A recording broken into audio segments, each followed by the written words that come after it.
Bonjour, bon après-midi ou bonsoir à tous et bienvenue dans La Niche, le podcast de référence en matière de conseils, d'éducation et de réflexion autour du chien et de son intégration dans notre société. Je suis Claire Gerbou, l'hôte de ce podcast, et je suis ravie de vous retrouver aujourd'hui pour un tout nouvel épisode. Dans la vie, je suis éducatrice canin, spécialiste dans l'accompagnement du chiot et du chien de famille, en ligne et en Provence. Je suis aussi créatrice de contenu sur Internet et la fondatrice de La Niche Aventure.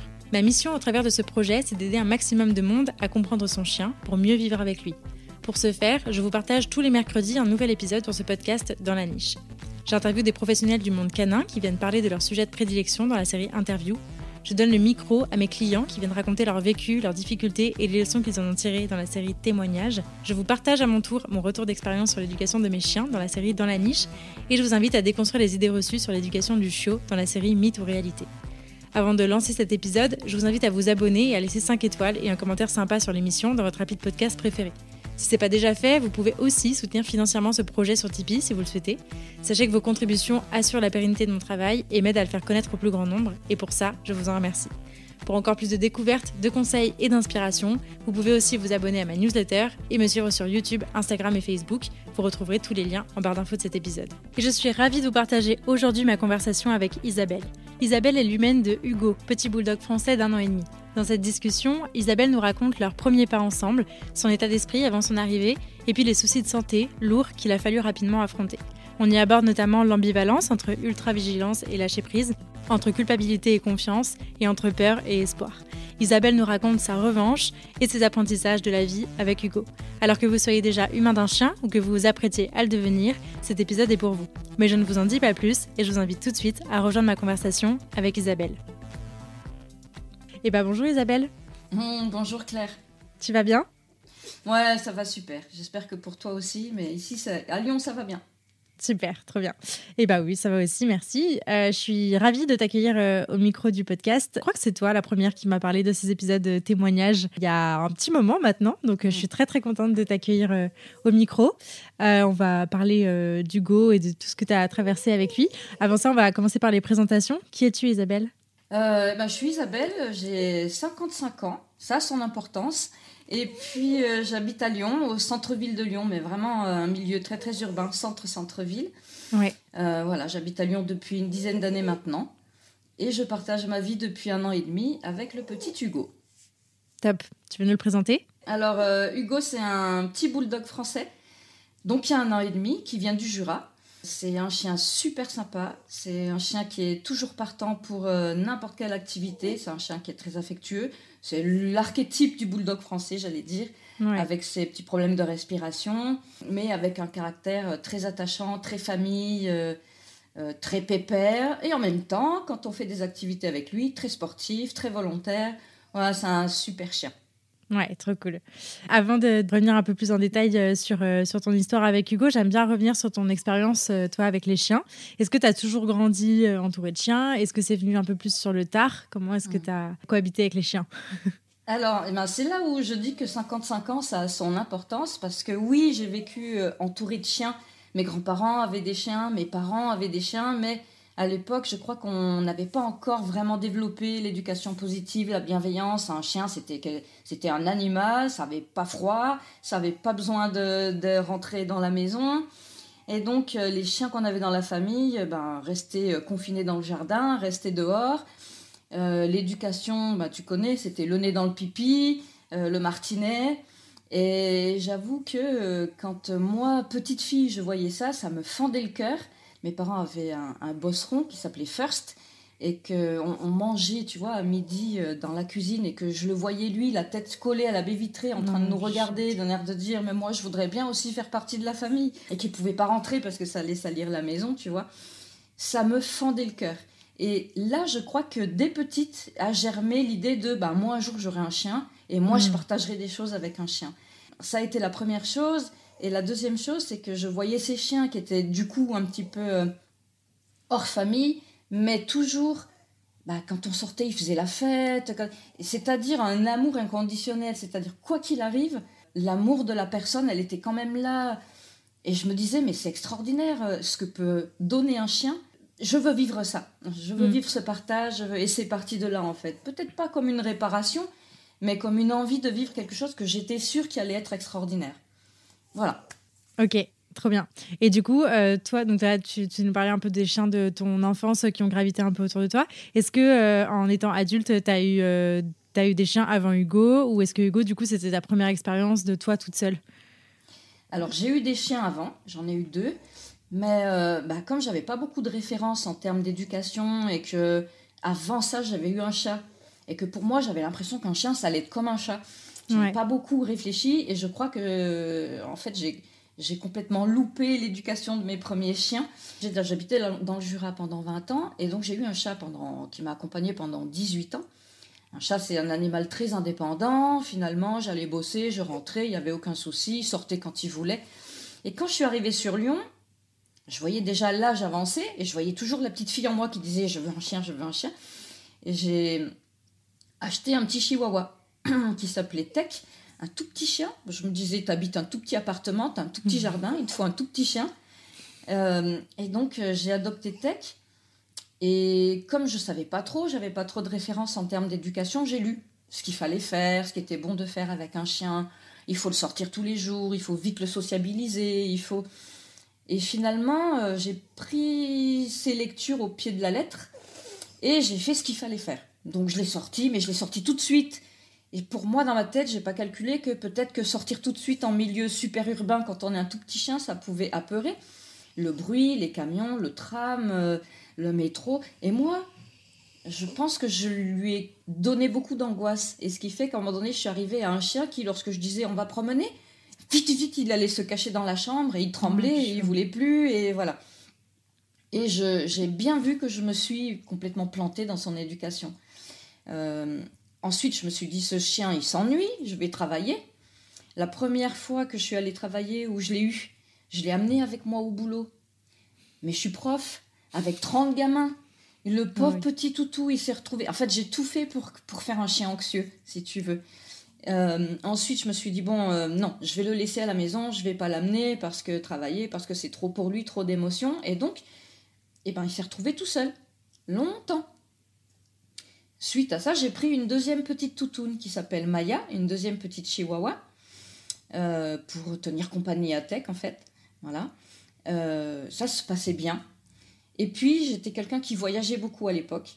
Mmh. Et du coup, quand je voyageais, je donnais mes chiens, je confiais mes chiens à mes parents, qui retraitaient avec un grand jardin, avec tout le temps qu'ils voulaient pour les chiens. Et finalement, au fil de mes voyages, je me suis rendu compte que mes chiens étaient très heureux chez mes parents et que mes parents étaient très heureux avec mes chiens. Et au final, Tech et Maya sont restés chez mes parents. D'accord. Okay. Et là, je me suis retrouvée sans chien.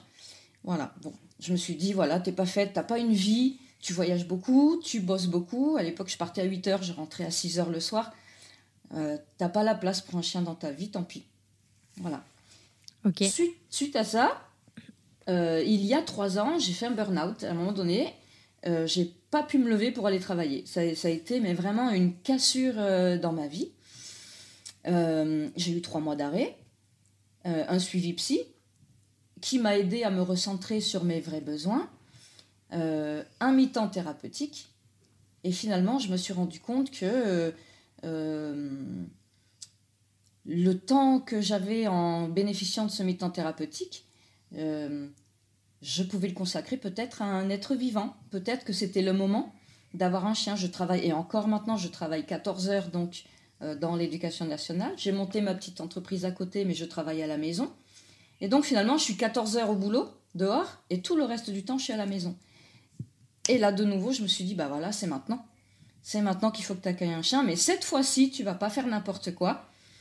Et je suis tombée sur une publicité de toi à Animalis, je crois, à Saint-Priest, il me semble. Ouais, c'est J'ai vu le flyer, l'accompagnement du chien, l'éducation positive, l'accueil du chiot. Je me suis dit, voilà, c'est ça qu'il me faut.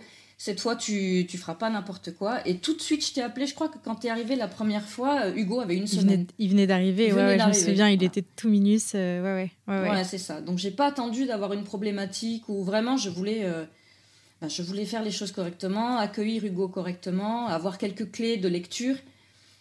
Et c'est ce que la niche m'a apporté, en fait. Voilà l'histoire de l'arrivée d'Hugo. Trop chouette. Bah, déjà, je suis très honorée d'avoir pu t'aider à contribuer à ce parcours-là. C'est trop chouette. C'est vrai que ça fait un petit moment qu'on a terminé notre accompagnement, donc j'avais plus trop en tête tes débuts avec Hugo. Mais ouais, c'est trop chouette. Merci beaucoup pour cette belle histoire. Toi, du coup, tu m'avais fait appel dès l'arrivée d'Hugo. Comment tu as vécu son arrivée? Du coup, c'est un projet que tu as préparé pendant plusieurs mois, je crois. Et comment est-ce qu'il est arrivé? Comment tu t'es sentie quand il est arrivé? Alors, j'étais très partagée. J'étais très heureuse. Très, très heureuse d'avoir un petit chien qui me faisait rire, qui mettait beaucoup de joie dans cette maison. Ouais. Et en même temps, très soucieuse de est-ce que je fais comme il faut, est-ce que je subviens à ses besoins.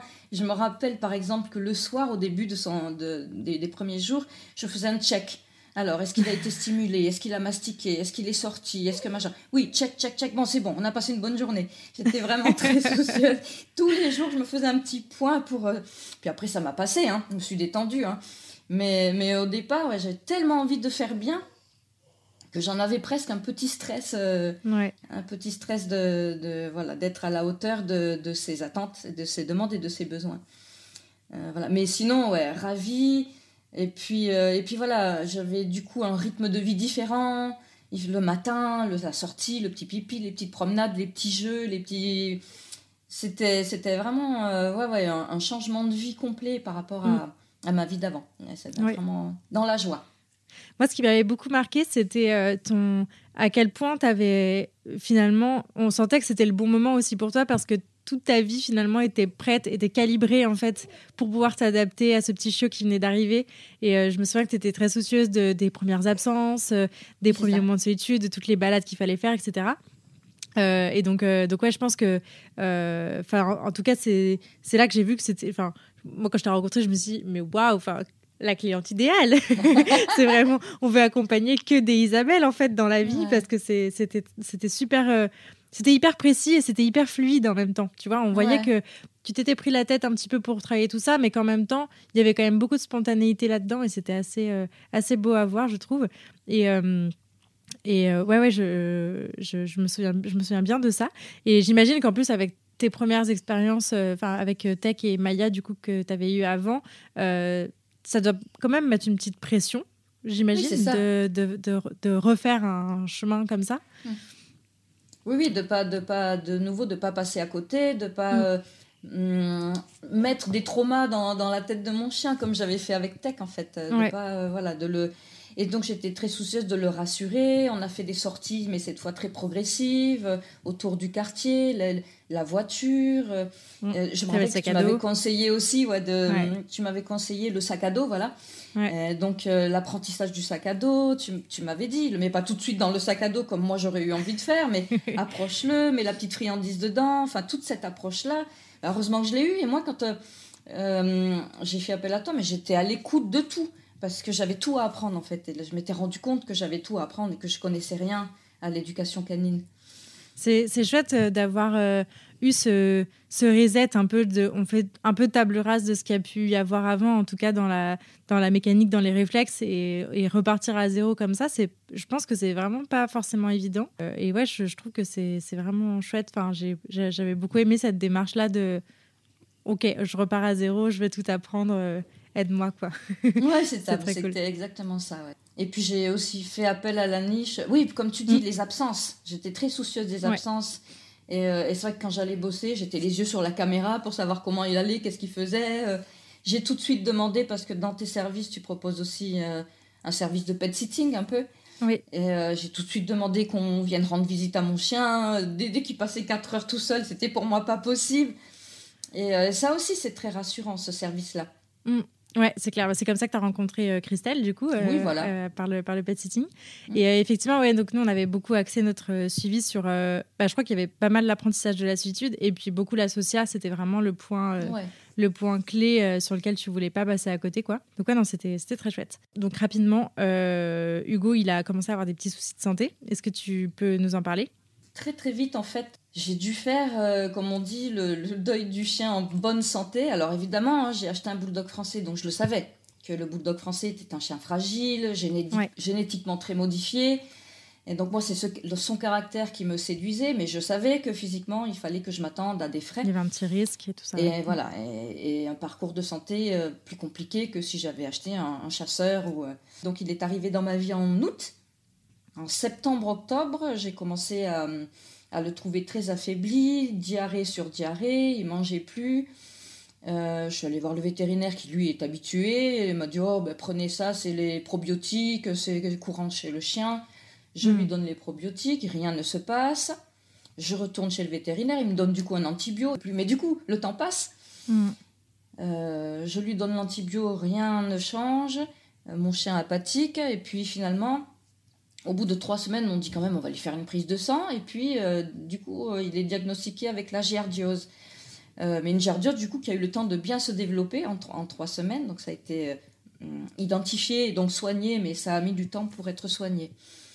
Suite à ça, il a développé ensuite des vomis sur vomis, des ronflements, bien sûr, mais forts. Jusqu'à un moment donné, en décembre, où à force qu'il vomisse, je retourne chez le vétérinaire et il me dit « Mais vous savez, votre chien, il a du mal à respirer. Avec le nez écrasé, l'air ne passe pas. Et du coup, l'abdomen force pour respirer. Et à force de forcer, il régurgite. » Donc, il n'y a qu'une solution. On propose l'opération du voile du palais. Voilà, donc on coupe un petit peu du palais chez le chien, chez le bulldog français. Donc, je m'adresse à une clinique spécialisée qui l'ausculte et qui me dit « Oh là là, mais on n'a jamais vu un palais aussi grand. Il est tellement grand qu'il touche le larynx. Et donc, forcément, l'air passe pas. » D'où le fait qu'il force beaucoup pour respirer. Et voilà. Donc, opération du voile du palais en janvier. On lui enlève aussi les amygdales, on lui fait un petit trou dans les narines pour que l'air passe plus rapidement. Et puis on me dit, là, à partir de là, ça va aller. Alors moi, je me crois sauvée. 15 jours de convalescence, tranquille. Au bout de 15 jours de convalescence, le chien... Alors, 15 jours de convalescence, ça veut dire repos total, juste une petite sortie pour les besoins, on rentre et calme absolu. Ouais, on parle d'un chiot là qui a 6-7 mois du coup à ce moment-là. Qui a 6 mois, voilà, même qui est en plein développement musculaire, osseux. Voilà, donc pendant ces 15 jours, le chien il se développe pas, les muscles s'amincissent. Ça descend un peu, ouais. Voilà, forcément.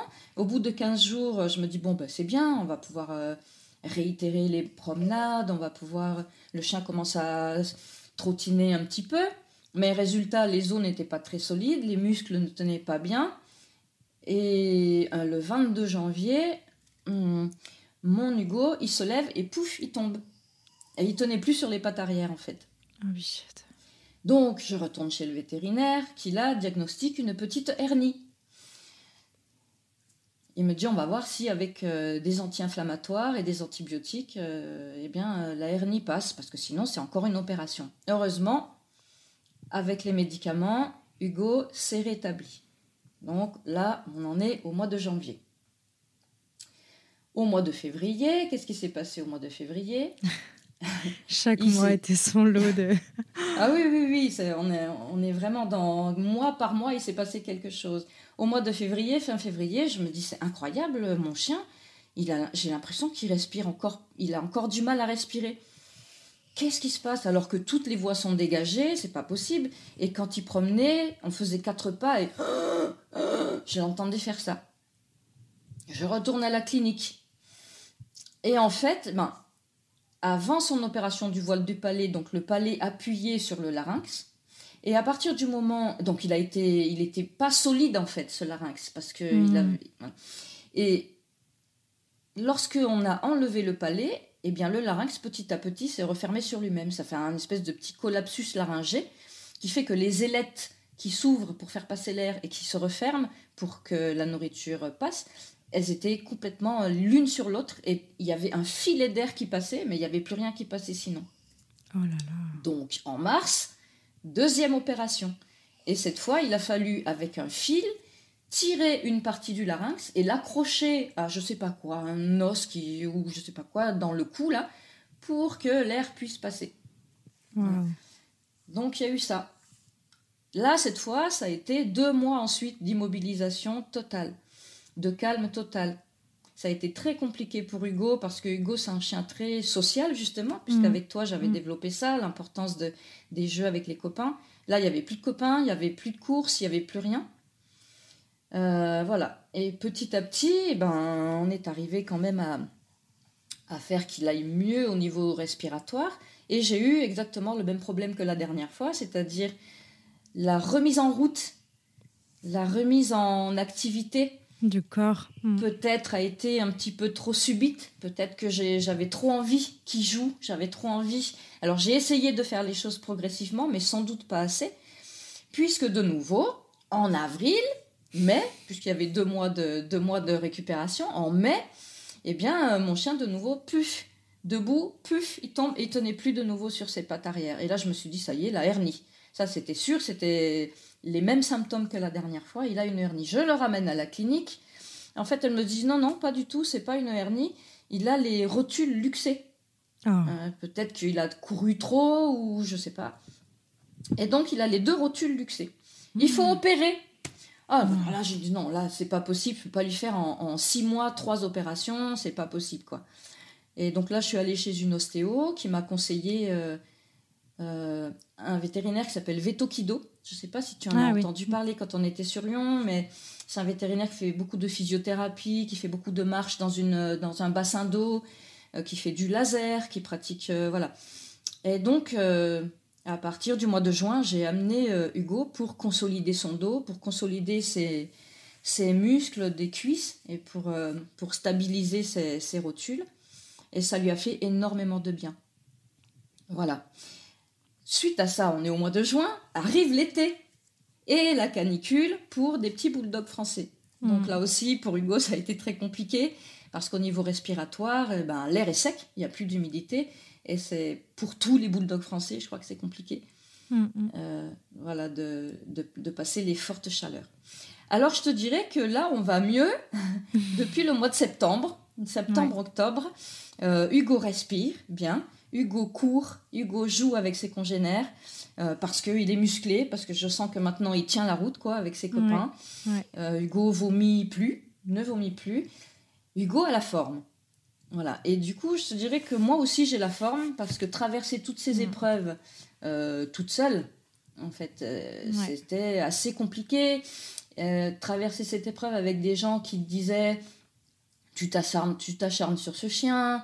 Il y en avait même qui me conseillaient de l'euthanasier parce que ce chien, j'ai entendu ton chien, il n'est pas vivable.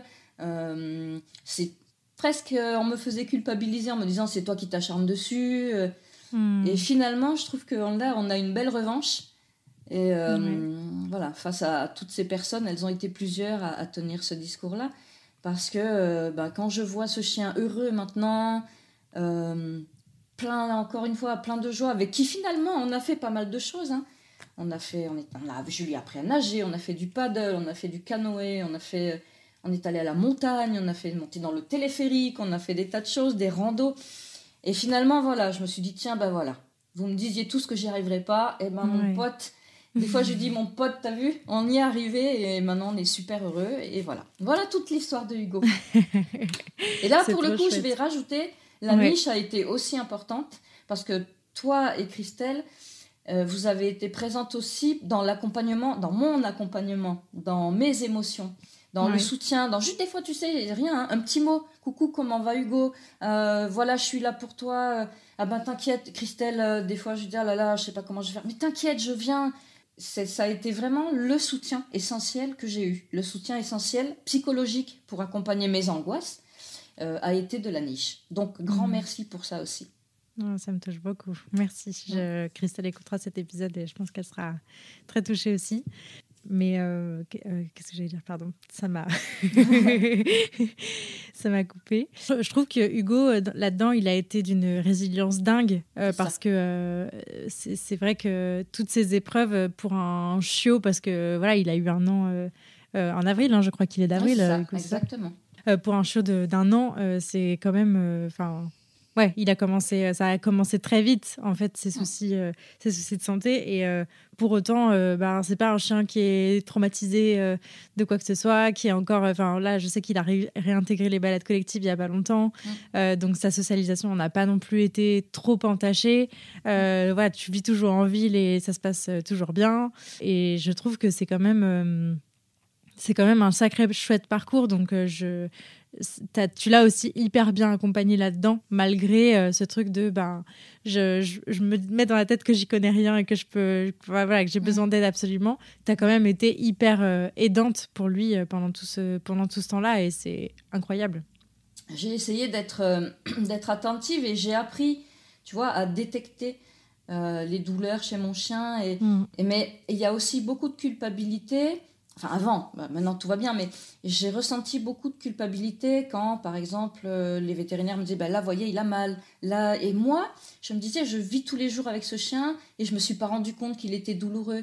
Je ne me suis pas rendu compte, tu vois. Bon, il a des problèmes aussi gastriques, comme tous les bulldogs français. Et je sais que la nuit, quand il dort, il a des remontées un petit peu. Et c'est vrai que le matin, des fois, il est un peu patraque, il met un petit peu de temps pour être en forme, en fait. Avant 10-11 heures du matin, il est un petit peu vasouillou, un petit peu... Et moi, comme j'avais lu dans les livres qu'il fallait faire la sortie le matin, avant, si tu veux, le matin, je me disais, allez, Hugo, allez, on y va, on sort. Mais il n'avait pas envie, en fait, de sortir. Mais moi, dans ma tête, il fallait. Et finalement, petit à petit, avec ce parcours, j'ai appris à voir... Dans sa tête, je vois très bien... Je crois qu'il y a c'est marrant parce qu'il n'y a pas longtemps, j'ai écouté un podcast de toi où tu disais par rapport à ton chien, à partir du moment où il va chasser, tu as commencé à apprendre les signes et que quand tu étais en balade, tes copines disaient non, tout est normal, et toi, tu savais qu'à un moment donné, il allait partir. Je ne sais plus quand j'ai entendu ça, mais moi, ça m'a fait écho parce que des fois, quand je suis en vacances avec des gens, les gens me disent mais il va très bien ton chien. Et moi, suivant la tête qu'il a, le regard qu'il a, je sais qu'à un moment donné, il y a un truc qui ne va pas. Et cette connaissance-là, cette lecture du chien, je l'ai apprise au fur et à mesure, ouais. Et donc, oui, je te parlais de la culpabilité. Quand le vétérinaire m'a dit, voyez, là, il a mal, là il compense. Quand il n'appuie pas sur sa rotule, sur la patte avant, il compense. Vous voyez, quand je tire, là, musculairement, c'est douloureux. Je n'ai pas vu tout ça. Et on peut être attentif, mais c'est très, très difficile de détecter un chien. J'ai l'impression que quand il a mal, il dit pas « aïe » quoi. Ouais, il dit pas « j'ai mal ». Et donc, des fois, pour le voir, c'est compliqué. Et ça, c'est quelque chose que j'ai appris petit à petit. Alors, je dis pas que je passe maintenant, que je décèle tout. Je passe certainement aussi à côté de plein de choses, mais être attentive à ce dont il a besoin, c'est peut-être quelque chose qui s'apprend en vivant ensemble avec le temps. C'est peut-être quelque chose qui s'installe dans la connaissance de l'un et l'autre. Lui me comprend, moi je te comprends, mais ça s'apprend, ça se construit. Ouais. Je pense que c'est aussi tout un challenge quand on a un chiot, parce que il y a beaucoup de gens dans ton cas, tu vois, qui veulent bien faire. Et toi, la première, quand tu as eu Hugo, t'étais t'avais envie de faire plein de trucs avec lui. Je me souviens que, on a très vite parlé des sorties, des balades. Tu m'as dit, mais quand est-ce que je pourrais l'amener en montagne, faire des randos et tout. Enfin, oui. T'es quelqu'un de très actif et t'avais envie que ton chien t'accompagne là-dedans. Et souvent, c'est aussi ça que je croise avec mes clients qui ont des chiots. La plupart comprennent que on va y aller tranquille et que on va pas amener un chiot faire des trucs de dingue, mais peut-être du coup ce qui manque et ce qui est des fois un peu frustrant, c'est effectivement cette lecture de son chien. Il n'y a pas la lecture du chien de manière théorique de tous les chiens, et puis il y a son chien à soi qui va montrer des petits signaux qu'on va apprendre à lire, mais ça prend du temps, et c'est aussi ça qui est un peu frustrant dans l'expérience du chiot, c'est que on le connaît pas en fait finalement, et on sait pas encore comment il fonctionne, comment on s'adapte, etc. Moi je me souviens qu'il y avait t'avais beaucoup ce truc, toujours en étant soucieuse de faire plein de choses avec lui, un peu de tous les trucs que tu pouvais entendre, des activités qu'il fallait faire, de tout ce qu'il fallait mettre en place, et puis du stop un peu que te mettait Hugo. Typiquement t'en parlais, tu vois, sur les balades du matin, je me souviens que t'étais très soucieuse de dire allez, il faut qu'on sorte à chaque fois, etc. Hugo, au début, quand il était tout petit, il voulait pas sortir. Il sortait et puis il s'asseyait comme ça à l'entrée de l'immeuble, et on pouvait passer 20 minutes ici, tu vois. Comment t'as vécu un peu ce truc-là ? Comme je te disais, le fait qu'il s'assoie, qu'il veuille pas sortir, en fait, il était douloureux. En fait, il n'avait pas envie de sortir parce qu'il avait mal au ventre, parce que, et voilà. Et moi, il fallait absolument que je le sorte. J'étais frustrée. Je me disais, bon sang. Et de nouveau, je me disais, je fais pas les choses comme il faut. Voilà, dans les livres, il y a marqué que le chien, il faut le sortir le matin, il faut le sortir et puis petit, toutes les 2 heures, machin. Et moi, c'est pas ce que je fais. Et puis moi, il a pas envie. Alors du coup, comment je vais faire? Et puis c'était une remise en cause, en fait, presque de moi, plutôt que de me dire, attends, si ton chien, il veut pas. Si ton chien, il est assis, qu'est-ce que ça veut dire? Qu'est-ce qu'il est en train de te dire, en fait? Et petit à petit, j'ai appris à me poser cette question. Plutôt que de vouloir appliquer tout ce que je pouvais lire, regarde ton chien et qu'est-ce qu'il est en train de te dire. Ouais. Et ça a été progressif. Maintenant, c'est systématique. S'il y a quelque chose que je voudrais qu'il fasse et que ça se fait pas, tout de suite, qu'est-ce que tu me dis en fait? Mais au début, ça a été un apprentissage de me défaire de tout ce qu'il faut faire. Ouais. Voilà. C'est un peu une forme de lâcher prise. C'est ça aussi. Lâche. C'est pas grave. Le lâcher prise, je l'ai beaucoup travaillé avec Hugo, et notamment, mais ça aussi, c'est la niche qui me l'a appris, dans les apprentissages et dans les balades. Les premières balades, oui, un chien, il a le nez par terre, et un chien, il mange tout ce qu'il va trouver, parce que c'est sa façon de tester, c'est sa façon de voir, ça c'est bon, ça c'est pas bon. Et moi, j'étais sans arrêt dans le tu laisses. Jusqu'à ce que, à un moment donné, je crois que c'est Christelle qui m'a dit, mais tu sais, en faisant ça, tu donnes de la valeur à l'objet, en fait. En disant tu laisses, le chien dit, oh là là, mais c'est un trésor, oh là là, si mon maître réagit comme ça.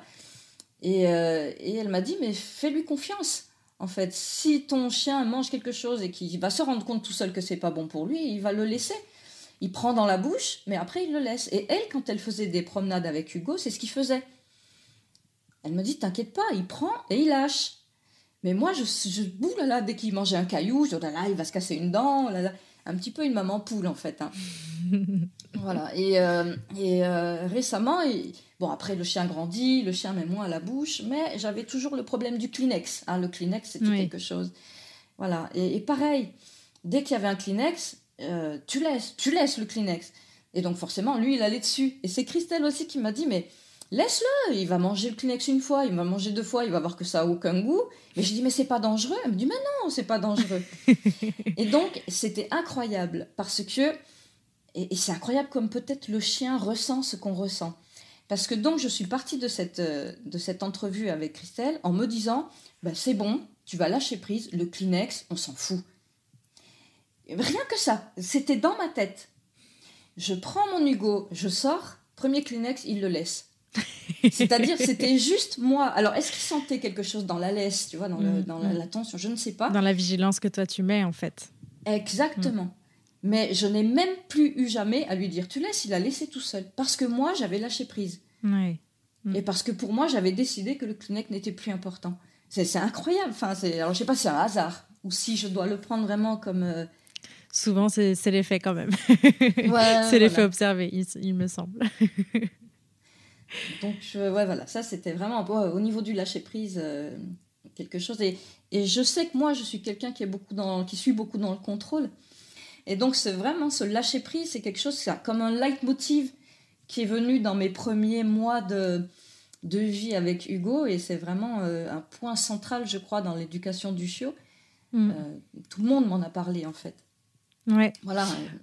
Ouais, et pour autant, sans faire de psychologie de comptoir, mais et pour autant, justement, ce lâcher prise, il est parfois dur à mettre en place. On sait que théoriquement, on ne doit pas s'inquiéter, on sait que théoriquement, il faut faire confiance, mais ça, c'est aussi tout ce qu'on voit dans tous les épisodes de ce podcast, mais à quel point un chien qui arrive dans notre vie, ça convoque des émotions chez nous, ça convoque des réflexes, des trucs qui ne sont pas forcément conscients en plus. Et qui là explose, et c'est ça aussi qui rend l'expérience à la fois hyper chouette et à la fois des fois très tumultueuse, parce que ça fait remonter des trucs qu'on n'avait pas forcément du tout vu venir, sans aller dans des trucs forcément très profonds, mais en tout cas effectivement des réflexes de contrôle, de stress, de peur, Ouais, c'est pas forcément évident. Donc, théoriquement, on sait qu'il faut lâcher prise. Le faire en pratique, c'est encore une autre paire de manches. Oui, exactement. Oui, comme tu dis, ça vient réveiller en nous aussi notre éducation, nos propres traumas aussi. Hein, et c'est vraiment une remise en cause de nous. C'est vraiment une aventure. Nous, on lui apporte, mais lui, il nous apporte aussi. Et lui, il nous fait avancer. Et lui, il nous fait progresser. Il nous fait nous questionner. Ouais. Et ça rend la vie avec un chien passionnante. Ouais. Mais il faut accepter ce regard sur nous. C'est ça. C'est pas toujours facile. Hein. Ouais. Voilà, mais c'est du coup une chouette aventure à deux. C'est pas nous qui éduquons le chien, mais je crois que on avance ensemble et on se fait avancer. C'est clair. Si on sait être à l'écoute de lui et de nous. C'est clair. Mais effectivement, je pense que un des points importants pour des gens qui n'auraient pas encore de chien et qui réfléchiraient à se lancer dans cette aventure, je crois que le point central, c'est d'être prêt à faire ce chemin-là, en fait, à accepter qu'il y a des choses qui vont apparaître, en fait, qu'on n'aura pas forcément prévues. Généralement, on se prépare à toute l'arrivée du chiot dans notre vie, donc le matériel, le mode de vie, la routine, etc., etc. Mais on ne peut pas vraiment se préparer à nous, ce que ça va nous faire vivre et ce que ça va nous faire ressentir. Donc déjà, être conscient que ça va forcément convoquer des trucs à un moment donné, je pense que c'est déjà pas mal, ouais. Ouais, c'est sûr. C'est une révolution. Hein. C'est une révolution donc dans la vie quotidienne, vraiment au jour le jour, mais c'est aussi une révolution dans sa façon de fonctionner, dans sa façon de concevoir la vie. Mais c'est une chouette aventure, du coup. Ouais, c'est clair. Ouais. Tu nous en parlais un petit peu avant sur le deuil du chiot en bonne santé, un peu que tu as dû faire et par rapport aux attentes, je pense que tu avais avec Hugo. Alors, j'ai l'impression qu'aujourd'hui, tu retrouves un petit peu l'objectif initial qui était de pouvoir faire plein de trucs avec ton chien, de vraiment profiter de la vie avec lui. Mais comment est-ce que tu as gardé espoir, en fait, finalement, pendant tout ce temps-là, de pouvoir retrouver ça ? Ça a été compliqué, d'autant plus que moi, je peux te dire qu'il y a il y a un moment donné, je me suis dit, je ne fêterai pas son anniversaire, sa première année. Parce que tu sais, quand tu fais opérer ton chien, ensuite, tu as un espèce de résumé de ce qui s'est passé par le spécialiste, et puis tu as pronostic en bas. Et donc, à la fin de la deuxième opération d'Hugo, lorsqu'on lui a écarté son larynx, là, il y avait marqué pronostic très réservé. Le chirurgien m'avait dit, vous savez, on peut tenter ça, c'est un petit peu l'opération de la dernière chance. Il y a 50% du chance que ça marche, et puis 50% de chance que le fil casse, la prothèse lâche, qu'il fasse une réaction. Comme le larynx, il est tiré, eh bien, il est toujours ouvert. Ça veut dire que quand il mange, il peut y avoir une fausse route, il peut y avoir un étouffement. Enfin, il m'avait décrit quelque chose d'assez noir. Ce qui fait que je me suis dit, sa première année, tu la fêteras pas. Et quand finalement on est arrivé en avril, il était tout affaibli, le pauvre, il était encore en convalescence. J'avais fait un petit gâteau avec de la pâtée, une petite bougie, un petit joujou. Et je le regardais, je me disais, bon, alors on a fait les 1 an, mais est-ce qu'on va faire les 2 ? Et j'ai quand même évolué pendant longtemps avec cette idée que j'allais pas le garder, que ça n'allait pas marcher, que voilà. Et ça a été très, très difficile. Émotionnellement, ça a été très compliqué. D'autant plus qu'on sait bien que les chiens sont des éponges et que, me voyant comme ça, je crois que ça ne l'aidait pas à bien évoluer. Donc j'étais hyper stressée, hyper vigilante. Et donc j'ai pas toujours eu cet espoir justement d'une vie meilleure. Et je me disais, tu vas l'accompagner du mieux possible pour qu'il aille jusqu'au bout de ce qu'il a à vivre, mais tu vas rester à côté de lui. Et voilà, et je m'imaginais pas, le voyant comme il était, rejouer de nouveau avec des copains, remarcher. Ouais, j'ai passé un moment vraiment très très compliqué, isolé. Et ça a été très dur. C'est vrai, il y a un autre podcast, je me rappelle, où je me rappelle plus, je crois que c'était Julie, elle s'appelait, je sais pas, tu sais, oui. Qui disait, finalement, c'est compliqué de partager, parce que quand tu arrives au boulot, tu vas pas dire je vais pas bien parce que mon chien va pas bien. Et donc, finalement, tu peux parler que avec des gens qui ont des chiens et qui comprennent. Il y en a pas tant que ça dans mon entourage, donc vraiment... j'ai passé un moment assez compliqué. Et puis voilà, c'est revenu petit à petit quand je l'ai vu remarcher, je l'ai vu recourir, je l'ai vu respirer comme il faut, manger comme il faut, sans faire de fausses routes. Et voilà. Et alors, du coup, ce qui m'a aidée aussi, j'ai fait une médiation animale. Elle m'a raconté la communication qu'elle a eue avec Hugo. Et dans cette communication, il y avait lui, alors, je ne sais pas comment prendre les choses, mais lui disait « je suis sur la sellette ». Et elle m'a rapporté ça. Et ça m'a fait un choc. Et je me suis dit « mais mon chien, il ne peut pas penser ça ». Que moi, j'ai eu des appréhensions, ok, mais que lui ait cette pensée-là, il faut que j'enlève ça tout de suite. Et ça m'a aidé à dire « ok, voilà, à partir d'aujourd'hui, c'est un chien normal. Je pense plus au fil, je pense plus à la respiration, au pronostic du vétérinaire chirurgien. Je pense, mon chien va bien. » Et ça m'a aidé, cette petite phrase.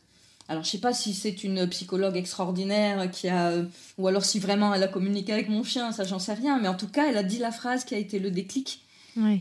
Et à partir de ce moment-là, j'ai zappé. J'ai zappé les opérations, j'ai zappé tout. Je me suis dit, mon chien, c'est un chien. Voilà. Donc, je suis retournée au parc. De nouveau, j'ai rencontré... le soir, à côté de chez moi, il y a un parc à 18h. Tous les soirs, tous les gens qui ont des chiens se réunissent. Il y a toujours 5 ou 6 chiens pour jouer. Et c'est vrai qu'au début, j'étais toujours stressée. Attention, cours pas trop, attention, non, le fais pas tomber de ce côté. Enfin, insupportable. Ce jour-là, allez, je me suis dit, vas-y, joue, fais ta vie, mon chien. Et il y a une autre vétérinaire qui m'a dit un jour, vous savez, vous l'empêcherez pas de faire sa vie de chien. Et ça aussi, ça a été une phrase qui m'a aidée. Vous l'empêcherez pas de faire sa vie de chien. Et oui, je me dis, tu peux pas être toujours en train de lui dire, fais pas ça, attention, machin. Et ces 2 phrases-là, je suis sur la sellette et vous ne pouvez pas... l'empêcher de faire sa vie de chien, m'ont aidé à lâcher prise vraiment. Et à partir de ce moment-là, je crois qu'Hugo, il s'est rétabli 2 fois plus vite, en fait. Il a vu que je lui faisais confiance, il a beaucoup plus trouvé sa place au milieu de ses congénères, alors que quand j'étais là, oh là là, attention, je trouvais qu'il était en dehors du groupe. Et je me disais, oh là là, c'est bizarre, mon chien, il a du mal à s'intégrer avec les autres chiens. Mais en fait, c'était moi. C'était mon appréhension qu'il ressentait. Qu'il le tirait un peu. Et qui faisait attention pour pas m'inquiéter. Et le moment où j'ai lâché prise vraiment, c'est le moment où lui s'est lâché aussi, où il est parti, où il a couru, et il s'est vraiment intégré au groupe de chiens. Et voilà ce qui m'a aidé en fait à garder l'espoir. Je te dis, je l'ai perdu à un moment donné. Et puis là, maintenant, je sais que là, il va le mieux possible. Et je suis sûre qu'on fêtera les 3 ans. Ou les 2 ans et les 3 ans. Et maintenant, je me projette.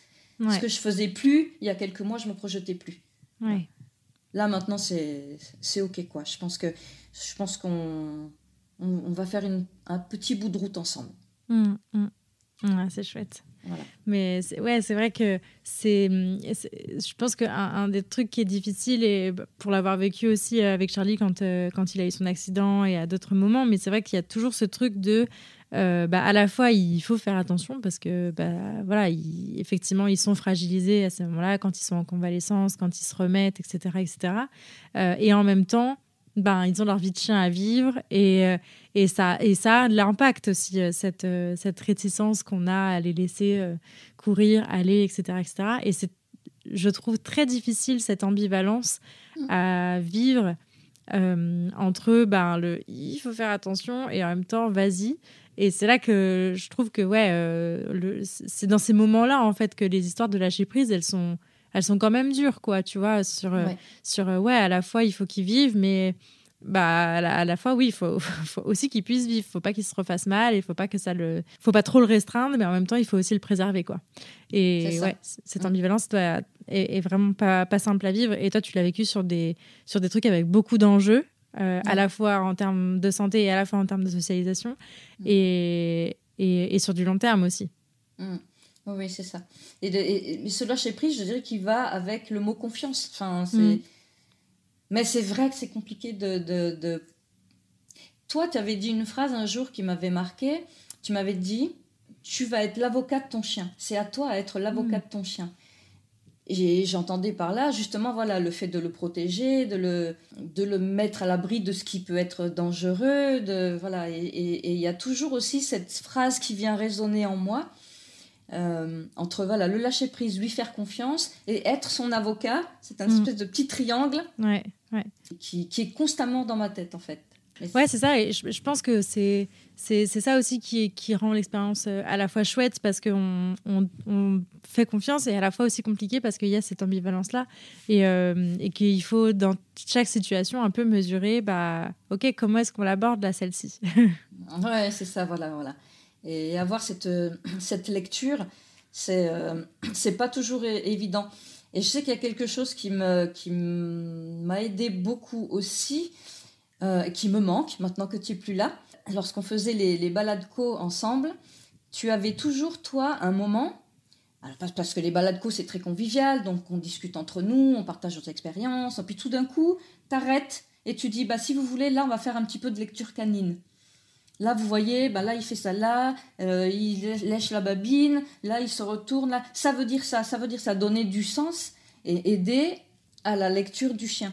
Et ça aide beaucoup après au niveau, tu vois, de la rencontre avec les congénères, justement, protéger ou laisser faire, parce que tu auras décelé des signaux où tu te dis, ok, là, c'est safe, tu peux y aller, il peut être en confiance, ou là, attention, là, ça va pas bien se passer, du coup, protège-le.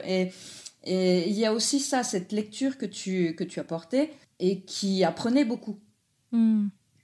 Et ça manque. C'est chouette. Ouais. Merci de me le dire. C'était des moments que je prenais, mais je buvais tes paroles. Attends, c'est la communication entre congénères, décryptée. Ce que nous, par exemple, on pourrait croire comme il remue la queue, il est content. Attention, non, pas tout le temps. C'est pas tout le temps ce que ça veut dire. Enfin voilà. C'est chouette ça.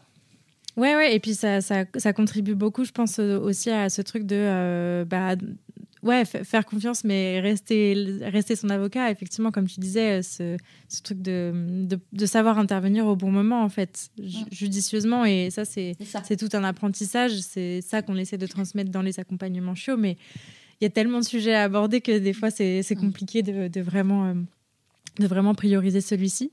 Mais c'est chouette que... Je pense que tu as testé à peu près tous les services de la Niche Aventure qu'on avait jusque-là quand on était à Lyon. Mais c'est super chouette parce qu'on voit que cette expérience, elle t'a vraiment servi, elle t'a vraiment nourri, à la fois sur le pet sitting avec Christelle, à la fois sur le suivi éduc qu'on a eu, les balades collectives, et puis les échanges en fait au long cours qu'on a pu avoir. Et je trouve ça très, très chouette que ça te... Enfin, voilà, je pensais pas parler de ça dans cet épisode, mais finalement, on voit que c'est ça aussi qui sort, tu vois, de toi, ton expérience avec la Niche Aventure. Et j'en suis vraiment trop contente parce que je vois que ça t'a nourri de plein de manières différentes, en fait.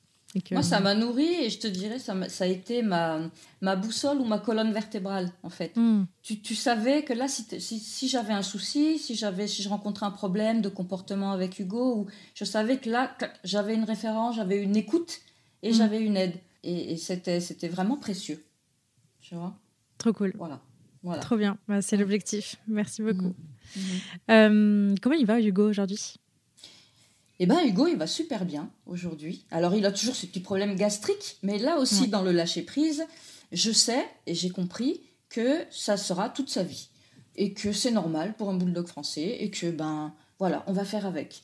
Et à part ce petit problème-là, que j'ai dû accepter, c'est l'acceptation aussi, c'est important. À part ce problème-là, il va nickel. Voilà. Il y a quelque chose qui me frustre. Je suis dans la frustration de... tu sais, quand on regarde un petit peu les réseaux, c'est toujours parfait. C'est toujours, il y a toujours le petit film du moment où le chien, il est génial, il s'éclate et tout. Et moi, j'ai envie, c'est vrai, les personnes qui adorent et qui occupent leur chien. C'est-à-dire ça avec le tapis de léchage, avec le petit Kong qu'on va fourrer, le petit... Et moi, je sais qu'Hugo, dès qu'il mange quelque chose qui sort de son alimentation stricte, low fat, sans gras, voilà, il est malade. Et donc, je sais que c'est quelque chose que je peux pas lui procurer, par exemple. Et ça me... je me dis, j'aimerais bien, j'adorerais l'occuper comme ça, mais c'est un plaisir que je peux pas lui apporter. Donc voilà, mais là du coup je parle de moi et pas du chien. Lui il va très bien, je crois qu'il s'en moque un peu de pas avoir ça, il a sa mastication, ça lui suffit. Voilà, on se balade, il a donc son petit groupe de copains avec qui il peut jouer et le soir à 6h il se plante devant moi et il me dit oh on y va là, c'est l'heure, c'est 6h. Donc il me tire au parc pour aller jouer avec les copains. Si je peux l'amener en vacances, oui on fait des balades, on fait de la montagne, il est allé voir la mer. Je crois qu'il va super bien. Ouais, c'est un chien bien dans ses pattes, heureux, et en forme. Et en forme. Voilà, j'ai commencé des petits cours de fitness canin avec Chouette. une dame qui fait du fitness. Et c'est assez sympa à faire aussi. Pour entretenir toujours cette musculature et pour Ouais. voilà, protéger un petit peu son dos, ses rotules. Mm. Et j'espère comme ça essayer d'échapper à la hernie. Ouais. Voilà. Voilà. Et c'est chouette, il s'éclate, il adore faire ça, il est en demande. C'est un chien qui, malgré tout ce qu'il a traversé, comme tu disais tout à l'heure, eh ben, est plein de joie, plein de vie, partant pour tout, et ça fait vraiment plaisir. Ouais, il va super bien, et plus on évolue, plus on se comprend. Je crois que là, l'adolescence, elle est passée. Je crois que je peux dire que j'ai un chien adulte à 1 an et demi, là. Ouais. Et plus on avance dans l'âge adulte, plus il y a un autre rapport qui se crée que simplement le jeu ou des simples interactions. Là, il y a vraiment des fois des regards où j'ai l'impression qu'on se parle, qu'on se comprend, qu'on se sait. Et c'est une complicité qui est en train de se mettre en place, qui est nouvelle. C'est un autre rapport encore. Et ça fait plaisir. Et tout ça fait que lui et moi, on va très bien. Trop cool. Trop chouette. Ouais. Qu'est-ce que ça t'a appris de vivre avec Hugo ? Ça m'a appris plein de choses, de la chose la plus futile à la chose la plus profonde.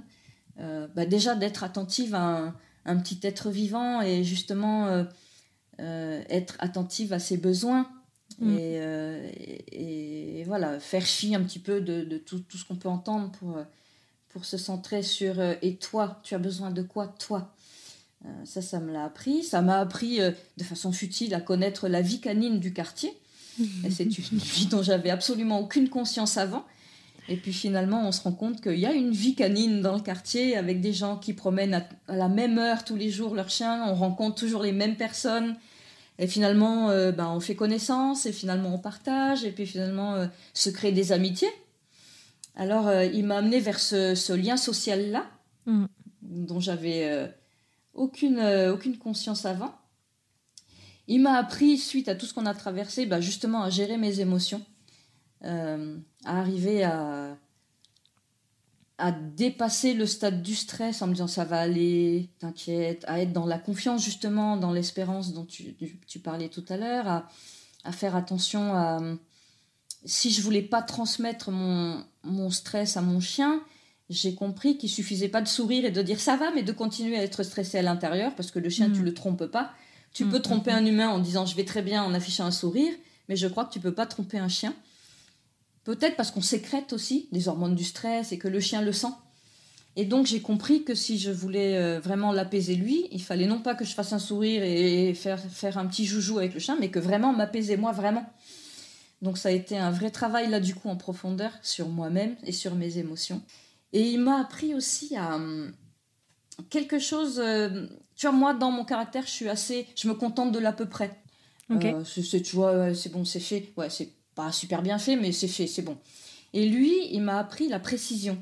C'est-à-dire que j'ai compris, avec votre accompagnement aussi, que si par exemple dans l'éducation quand il était chaud, si je voulais vraiment quelque chose de lui, il fallait que ma demande soit précise. Je ne peux pas me contenter de l'à peu près si je veux qu'il comprenne ce que j'attends de lui. Et cette précision-là, je l'ai apprise avec Hugo. Et je l'applique un petit peu maintenant dans ma vie aussi. Tu vois, voilà. Et puis j'ai appris aussi à... Et moi, je suis quelqu'un d'assez suiveuse dans ma vie. Je ne suis pas un leader. Mais là, pour Hugo, j'ai appris à avoir le lead, justement, pour lui montrer que, ok, tu peux compter sur moi, tu peux me faire confiance. Je te protège, je suis là. Et si je te dis ça, on fait ça. C'est-à-dire être un peu plus, pas dans l'autorité, mais dans... Allez, on y va, dans le sûr de moi et dans le... Voilà. Ça, je l'ai appris aussi avec Hugo. Alors, donc, en fait, j'ai appris plein de choses. Il m'apprend plein de choses. Et j'espère que je vais continuer encore à découvrir et à apprendre d'autres choses. C'est trop cool. Trop chouette. Coup, voilà, ouais. C'est beau. Tu veux parler de sa petite sœur ? De sa petite sœur ? Ben oui. Ouais. Du coup, maintenant qu'il va bien, parce que j'ai attendu. Alors, au début, je me posais la question. Quand il avait quelques mois et que je me disais, oh là là, il est tout seul à la maison alors que je suis au travail, je me disais, bon, allez, il faut une petite sœur pour qu'il soit pas tout seul. Et je t'en avais parlé. Et très justement, tu m'avais dit, mais attends qu'il soit adulte, attends qu'il soit OK, attends qu'il soit posé, avant d'accueillir quelqu'un d'autre, un autre chien, parce que sinon, si jamais il reste des problématiques, tu risques de doubler ces problématiques. Et donc, j'ai suivi ton conseil et j'ai attendu. Alors, ça me tardait quand même, hein, mais j'ai attendu. Je me dis, non, là, il n'est pas prêt. Non, là, le rappel, c'est pas encore ça, donc là, il n'est pas prêt. Là, ça, non, c'est pas prêt. Là, il a encore aboyé à la télé. Non, ça, si elle fait pareil, 2 chiens qui aboient à la télé, ça va pas être possible. Donc, j'ai attendu. Là, maintenant, je pense que les choses sont posées, il va bien. Et là, je me suis dit, c'est peut-être le moment. Voilà. Donc, il y a une petite sœur qui va arriver vendredi prochain. Donc là, là où on enregistre, on est le 6. Et donc, elle va arriver la semaine prochaine, le 13 décembre. Voilà, j'ai essayé de tout préparer pour qu'elle arrive. Son petit coin calme, la petite barrière pour les séparer, ses petits jouets à elle. Bon, j'ai essayé de faire au mieux pour qu'elle arrive. J'ai pas choisi la race du bulldog français parce que, connaissant maintenant les fragilités de la race, je me suis dit, de toute façon, financièrement, j'ai pas les moyens de m'occuper de 2 bulldogs français. J'avais pas envie de revivre ce que j'ai vécu avec Hugo.